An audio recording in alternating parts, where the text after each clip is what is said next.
locomotion and movement. Okay. This is class 11 biology. Okay, so in this chapter we are having two parts. Okay, one part deals with muscles, another part deals with bones. Okay, muscles will be another part, bones we will be discussing now. In this video we will be discussing about bones. Okay, in bones we are again having subdivisions. First one is the types of bones and their location, where they are located. Next one is joints. Next one is the disorders associated with bones and muscles also. Okay, so these three are the subtopics. Okay, most of the time questions are expected from your joints and the disorders. Okay, so from joints there are different types of joints. From there question may be asked, or from the disorder also the question may be asked. Okay, so this is the overview. Okay, now coming about our topic, that is bones. So we also call it as the skeletal system. Okay, so what is skeletal system? In basic definition, we will read NCERT lines, but before reading NCERT lines, the basic understanding we have to have. So the skeletal system is nothing but the bones framework of bones that are helping the body for its movements. Okay, so we are able to move our hands, we are able to sit erect, or we are able to walk. These all are because of the bones. If there is no bone, body will become like a paper or a cloth, right? So bones are helping to maintain the body, so they are maintaining the framework. They are helping in maintaining the framework. Okay, so skeletal system is composing of bones and cartilage. Okay, bones and cartilage together form the skeletal system. Okay, so coming to bones, we are having total 206 bones in an average adult body. Okay, these 206 bones are again divided into two types. One is the axial skeletal system, another one is your appendicular skeletal system. Okay, axial means central. Okay, suppose if this is the body, these are the limbs, all this part, central part of the body, forms the axial system. The limbs form the appendicular system.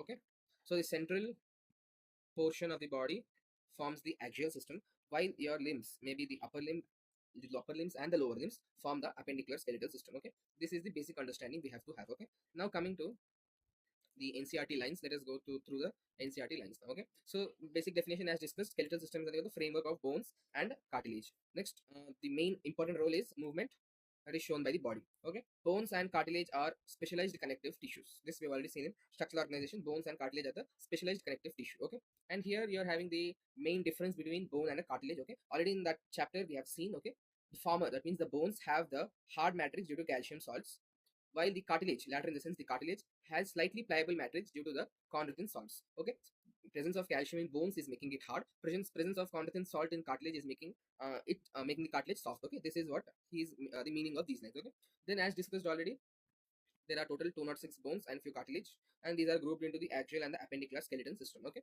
axial skeleton system composes of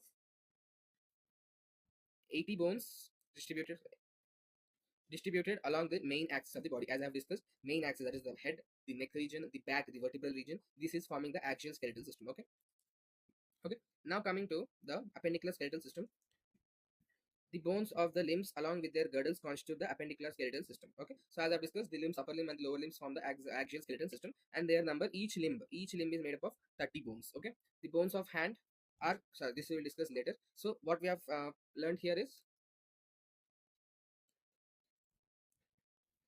so now coming to the count that he has mentioned. So the axial skeletal system, there are total 80 bones in the axial skeletal system. And coming to appendicular skeletal system, he said there are 30 bones in each limb. So upper limb, if you take 30 plus 30, which is 60. Lower limb, again 30 plus 30, which is 60. Okay, and he said girdles. We will see what is girdles when we are learning about the appendicular skeletal system. So there are two types of girdles, that is the pectoral and the pelvic girdle. We will discuss this, no worries. Okay, pectoral girdle 4, pelvic girdle 2. So total 60, 60, 124 plus 2, 126 bones in the axial skeletal system. So here 80 bones and here 126 bones. Total constitute the 206 bones. Okay, this number is clear. Okay, they may ask how many bones are present in the axial skeletal system, in the appendicular skeletal system, because these numbers are mentioned in our NCERT. It is important. Now coming to the axial skeletal system. Okay, sorry, appendicular skeletal system.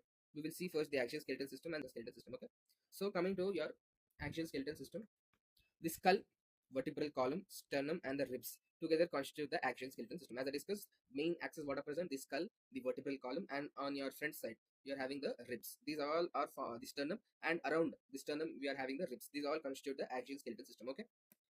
Now next, coming to, if you see here, there are different types of bones you can see in your skull region. Yes. Okay, these are the different types of bones present in the skull. Okay. Now we will see. So here we are talking about the skull. Okay. So skull, it is having different parts again. So first one is cranium. Next one is facial bone, cranium bone, facial bone. Then we have the ear ossicles and one bone, that is the hyoid bone. Okay. So we have cranium bones, facial bones, ear ossicles, hyoid bone. Okay. Now here I'll show in the image. Okay. Frontal bone, parietal bone, temporal bone, occipital bone, and the sphenoid bone. These all bones together form the, and ethmoid bone as also, together form uh, the cranial bones. Okay. Okay. So parietal bone, temporal bone, frontal bone, sphenoid bone, and the ethmoid bone. Out of which the parietal bone is paired, that means they are two in number, and temporal bone is also paired, they are also two in number. Okay. So out of, you can see total how many are there? Total 8 cranial bones are there. Okay. So let me write here once. Cranial bones are 8. Okay. Now coming to what we have to remember here in cranial bones, parietal bone and the temporal bone, these two bones are paired, while the rest all, occipital bone, frontal bone, sphenoid, and the ethmoid bone, these all are unpaired bones. Okay, this is the important point here. Now next, coming to, let us read here simultaneously. So the set of bones, cranial and facial, the totals to 22 bones. I have said along with cranial facial we have the ear ossicles and the hyoid bone. Okay, here ear ossicles, 3 ear ossicles on each side, 3, 3, 6, 22 plus 6 plus 1 is equals to 29. Okay, one is the hyoid bone. This is the hyoid bone here. Okay, okay, right. Now next, coming to the cranial bones are 18 number. We have discussed already. I said the number also. They form hard protective layer covering the cranium of the forebrain. So important function of this bone. As I said, we will be discussing types of bones, their function and their location also. So cranium bone, these protect the covering of the cranium or the brain. Okay. This completes the cranium bone. Next, coming to the facial region, facial bone. As I said, skull is having 4 different types of bones. One is cranial bone. Next one is the facial region, is made up of the 14 skeletal elements in which the which are in the front part of the skull. Okay. So facial bones are 18, 14 in number, sorry. Cranium are 8, facial are 14. Okay.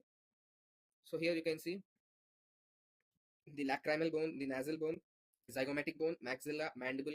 These are the facial bones. Okay. Here he didn't mention the. We can you can leave them, but he has mentioned all the bones of the cranium. So you have to remember all the names of the cranial bone and which are paired and which are unpaired. Okay. Next, coming to, after the facial bone, as I said, you are having the hyoid bone. This one, hyoid bone.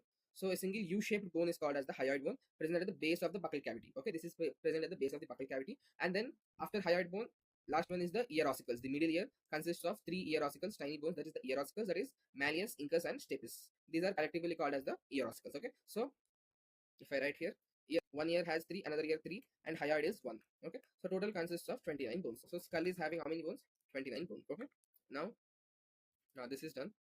Coming to the next part, after skull, slowly we have completed cranium part, facial part is done, ear ossicles are done, hyoid bone is done. Now coming down, you are having the vertebral column. Okay, so in the vertebral column, the skull region articulates with the superior region of the vertebral column with the help of 2 occipital condyles.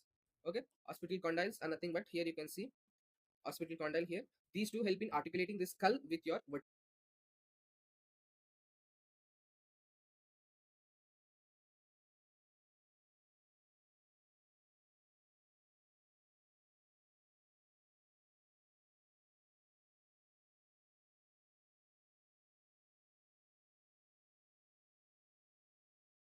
column. Okay, that's it. There is nothing much important here. Dicondylic skull. This is not important.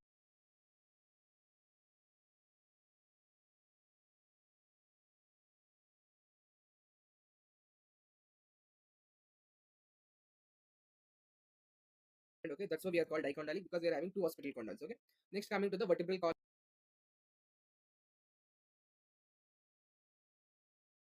The vertebral column formed by 26 serially arranged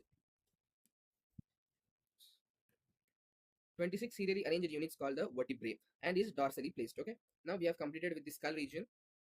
In the axial skeletal system, the skull is done. Next, coming to the vertebra.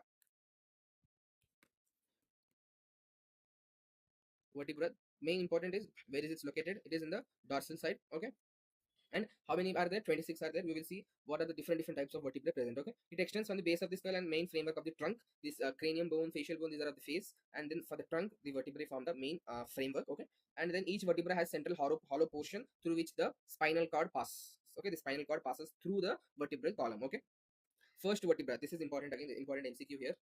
First vertebra is the atlas. It articulates with the occipital condyles. Means the occipital condyle sits on the axis and on the atlas. Okay, and then after this atlas, the second one is the axis bone. Okay, that they have not mentioned here, but okay. So as from the skull, after the skull, you are having the occipital condyles. Occipital condyles.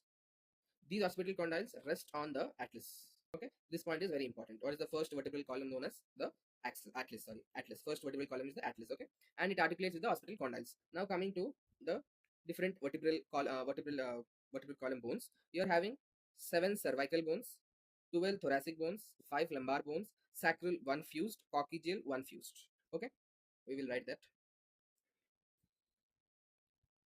So you're having cervical bone, then you're having thoracic bone, lumbar bone, sacral bone, coccygeal bone. Okay, the numbers are very important again. Cervical are 7 in number, thoracic are 12 in number, lumbar are 5, sacral 1 fused, coccygeal 1 fused. Fused in the sense many bones, small bones, they fuse to form one single bone. Okay, important. Okay, 7 cervical bones are 7 cervical vertebrae, 12 thoracic, 5 lumbar, 1 sacral, 1 coccygeal vertebrae are present. Okay, next, the number of vertebrae are 7 in almost all the cervical. This one is an additional point. Okay, you can remember it, or otherwise you can leave. Cervical vertebrae are seen in almost all mammals, including human beings. Okay, the vertebral column protects the spinal cord because the spinal cord is passing through the middle of the vertebral column. So the main function of vertebral column is framework, as well as it helps in protecting the spinal cord. Okay, and then it supports the head and serves as the point of attachment. We have seen the occipital condyles, right? Next, coming to the next part, vertebral column is done. Back side. Coming to the front side, you are having the sternum. Is a flat bone on the vertebral midline of the thorax region. Okay, so here you can see these are the vertebral column, and here you can see the sternum. This one is the sternum. Okay, this part is the sternum, and these are the vertebral columns. Okay, you can see here cervical bones, lumbar, thoracic, lumbar, and then sacral bone is there, and then the coccyx bone is here. Okay, this is there. Now next, coming to sternum is completed. So we have completed cranium, that is the skull bones, vertebral column, rib, sternum, and then last part that is we are left is the rib. Okay, there are 12 pairs of ribs. Each rib is a thin flat bone connected dorsally, that is backside to the vertebral column and ventrally to the sternum. Okay, this point is again important. Attachment of the ribs. Attachment of the ribs. So if you're taking it in a side view, suppose this is the sternum, this is the vertebral column. Ribs are attached like this. Okay, front side, that is anterior side or maybe ventral side, it is attached to the sternum. Back side, that is the dorsal side, it is attached to the vertebral column. Okay, the attachment is very important here. It has two articulation surface. Articulation means whenever it is joining any side, it is having two splits. Okay, two splits. Articulation with the joining with the two splits. Two articulation means two splits, it is joining. Okay, and on its dorsal end, and hence it is called bicephalic. Our ribs are called as a bicephalic because whenever they're articulating backside, is there any image for it? Whenever it is articulating on your vertebral column side, it is splitting into two heads like this. I'll try to draw it. So suppose this is the vertebral column and these are the ribs. Whenever it is articulating like this, two heads are forming. Suppose this is another rib, two heads are forming. That's why two heads are forming. Bicephalic means head, two heads are there. That's why our ribs are called as the bicephalic ribs. Okay, that point also he has mentioned. That's why I've read. Okay, next, this point is again very important. First 7 pairs of ribs are called true ribs. Dorsally, they are attached to the thoracic vertebrae and ventrally connected to the sternum. That's why they are called true ribs. And then the 8th, 9th, 10th pair of ribs do not articulate with the sternum but join the 7th rib. Okay, with the help of the hyaline cartilage. That's ribs. Vertebrochondral in the sense. Vertebro, it is attached to the vertebral column on the back side, and chondral to the hyaline cartilage present on the front side. It is attached. So they are called vertebrochondral ribs. Okay, and that to their attachment, if you look at here, see here, the 8th bone, the 9th bone, and the 10th bone, they are attached to the 7th bone. And then this 7th bone is attached to the sternum. So 1 to 7 true ribs, but the 8, 9, 10 are attached to the 7th bone. So, but backside again they are attached to the vertebral column only. So they are called vertebrochondral ribs or the false ribs. Okay, and then the last two pairs form of the ribs are not connected ventrally and are therefore called the floating ribs. Okay, the last two, if you look at here, the 11th and the 12th one, these are not attached front side, only back side they are attached, so they are called as the floating ribs. They are floating. Okay, next, thoracic vertebrae, ribs, sternum together form the rib cage. This whole paragraph is very important. Here they can ask assertion reasoning questions. They will say these are, why are 1 to 7 called true ribs, why are 8, 9, 10 called false ribs, and why are 11, 12 called floating ribs. At this point, assertion reasoning question can be asked. And this one, what the rib case, what all constitute the rib case can be the question again. So the vertebra present back side, the sternum present front side, and the rib connecting both of them together form the rib case. Okay, you can see if you are looking at the structure, you can see this is forming like a case like thing. Case like thing it is forming, right? So what are included? Vertebral column on the back side, dorsal side, ventral side, sternum, and on the both the sides it is the ribs. So vertebrae, ribs, and the sternum form the rib case. Okay, so this completes the axial skeletal system. In my next video we will be discussing about the appendicular skeletal system. Okay, thank you for watching.